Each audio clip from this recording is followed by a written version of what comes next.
Hey, what's ready? Welcome back to News Dosing. Hope you had a good holiday, but we're back at it now, and a few things have happened over the past few days. One of which is about one of Xbox and Bethesda's most important franchises being Fallout and the next brand new entry.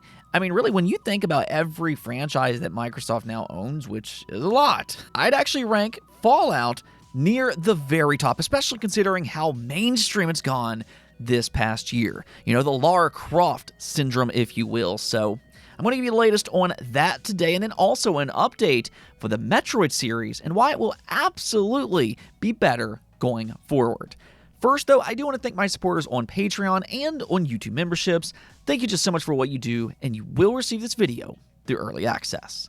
Let's go and get right into things, though, starting off with Nier Automata's 9th anniversary, which is kind of hard for me to believe. It really doesn't feel like it's been 9 years, but nonetheless, here we are, and they are teasing some kind of celebration in 2026. Square Enix's Yosuke Saito said that for Nier Automata's 9th anniversary, we're also preparing just a little something, so please don't get too excited with anticipation. With that, I wish you all a happy new year. So, I mean, don't necessarily go into next year thinking that it's going to get a massive amount of new content or anything like that. But even still, the fact that they're celebrating it at all, I view that as a great sign. I mean, for me personally, I feel like the Nier series has been underutilized up to this point. I mean, it's been incredibly successful for Square Enix, and it's really just one of their best modern franchises from a quality standpoint. So it's really too bad that we haven't gotten a brand new entry in apparently almost a decade. Now, to be completely fair, there was that mobile game, but I don't think that's exactly what fans envisioned when they think about a brand new entry. So hopefully this is a sign that it won't be much longer before we get a third AAA entry for consoles and for PC. Now, speaking of Square Enix, the creative director for Final Fantasy Tactics, Evilus Chronicles, and Final Fantasy XVI mentioned that they're planning a 2026 reveal of something that's currently unannounced.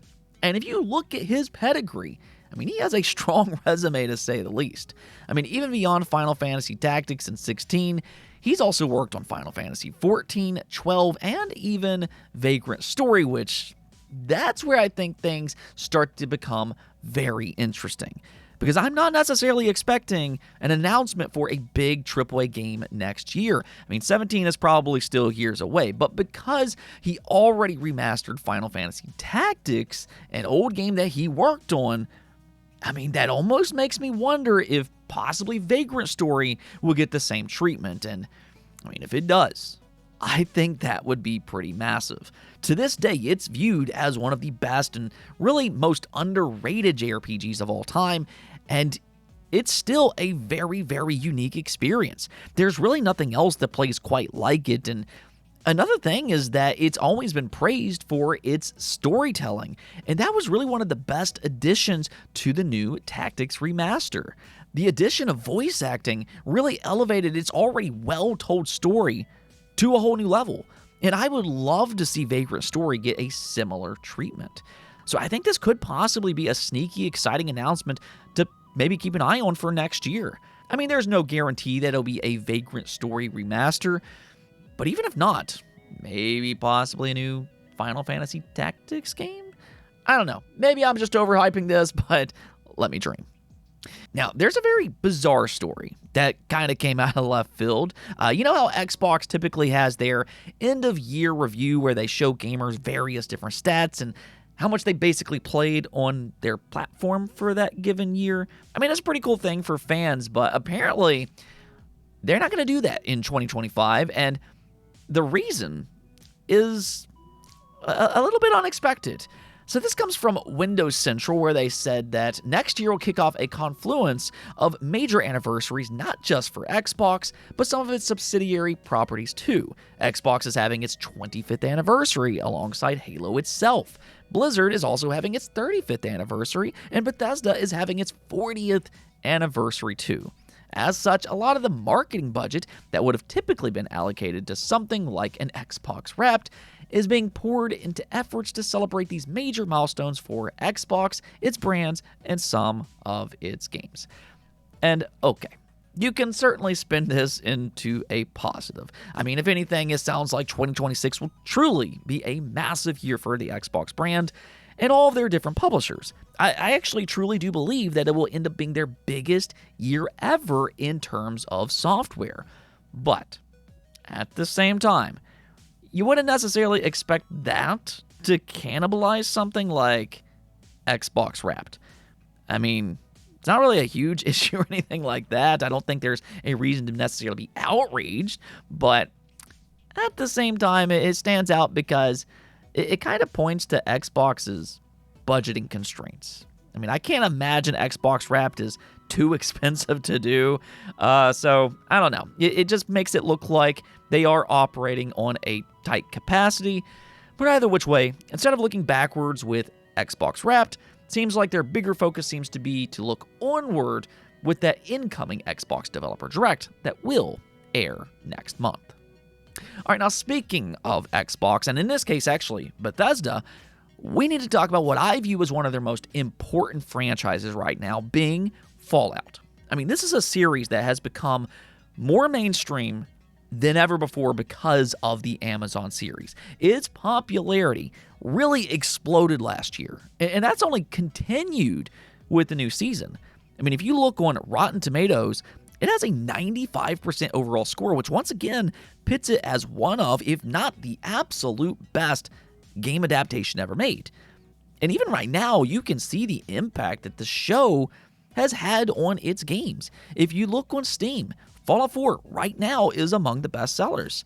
I believe it's actually at 52 as of this recording, which that's actually pretty impressive for a single-player experience that launched way back in 2015. So, I mean, we're talking about a game that's a decade old by this point, and that's where I think Xbox and Bethesda wasn't necessarily as prepared as they could have been. You know, maybe they didn't realize how successful the show would be, but they weren't exactly prepared to truly maximize its full potential. I mean, if you look at Sony as one such example, when they launched the HBO Last of Us show, they paired that with The Last of Us Remastered. And I mean, okay, I understand. That game didn't exactly need another remaster. I agree with that. But from a business perspective, it worked out for them. That show boosted its sales numbers both on PlayStation and on PC. And we've seen the same thing regarding Fallout. All of the old Fallout games have seen a rise in sales because of that show. So I can only imagine what would have happened if they would have launched, let's hypothetically say, Fallout 3 remaster alongside the show. I mean, it would have likely been a massive, massive hit for them. And I say all that because I'm trying to highlight what this franchise means to Microsoft and Bethesda right now. I mean, Fallout 5 not only has the potential to be Bethesda's fastest selling game when it eventually releases, but it could also end up being Xbox's fastest selling game ever. A true phenomenon, if you will. And if anything else, we just learned that they are approaching Fallout 5 with that potential in mind in two different ways. Now, let's just go over the first one here real quick, but in a recent interview with Game Informer, they said that I would be happy with a game that is as successful as the previous Fallout games, that continues to give fans what they love, you know, and to give them a story they can get into, and systems that they love, and really just an experience that they play for not 20 hours, and not for 100 hours, but an experience that they can play for 200, 300, 600 hours, because that's the kind of games that we make. That would be my hope going forward. Keep doing what we've done, and also to evolve. So, on one side, I think that's going to be music for a long time Bethesda fans. This is going to be a massive game that is deliberately being developed to absorb you into its world. And to me, that there is what makes Bethesda games so special. They know exactly how to make their worlds fully absorb you and to keep you coming back for more. That's why people still to this day play a lot of their old games. And I don't think a lot of studios can replicate that. I mean, there are a few that stands out, but Bethesda has done it time and time again. And that, once again, is their goal for Fallout 5. It's not just that, though, because Todd Howard also confirmed that the Amazon series will impact their future games. It is now canon, and Fallout 5 is set to take place in a world where the Amazon series events have taken place, whether in the past or even currently. So, I mean, that there especially just kind of shows you that they are trying to capitalize on the success that the Amazon series has had. It might not necessarily be immediately. Fallout 5 is probably still years away, but it does kind of sound like Xbox is trying to ramp up its development and accelerate it a bit. So maybe it'll come a bit sooner than what we expect, but either which way, they are tying the show and Fallout 5 together. All right, now, one more thing before we go, though, because we got a really interesting update regarding Metroid Prime 4. Now, I firmly believe that some of the complaints online have been a bit over-exaggerated, but the one complaint that I do agree with, and this one's probably been the most consistent one, is the open zone area, the dreaded desert. It's just not a very fun area no matter how you slice it, and apparently Retro Studios completely realized that even before it released. In an interview with Famitsu, they said, at the start of the project, perhaps due to the influence of The Legend of Zelda Breath of the Wild, we saw a lot of comments on the internet saying, we want to play an open-world Metroid. However, Metroid's core element of increasing the amount of explorable areas by unlocking powers is not very compatible with the freedom to go anywhere from the beginning of open worlds. Thus, we thought to design a limited area that could be freely explored and have that be a hub that could connect to other areas.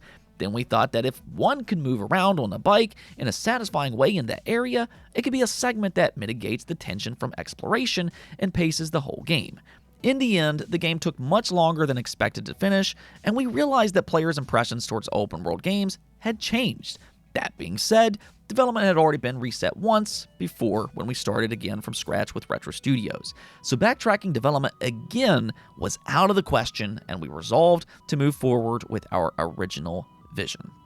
So in other words, they were in far too deep to change it. It had already been rebooted once because you have to remember, Bandai Namco was previously the studio behind it, and for a series that doesn't put up Zelda and Mario type of numbers, they really couldn't delay it further without truly jeopardizing the studio and the game. You know, they do have to kind of follow some kind of reasonable budget, but I view their awareness as a great sign.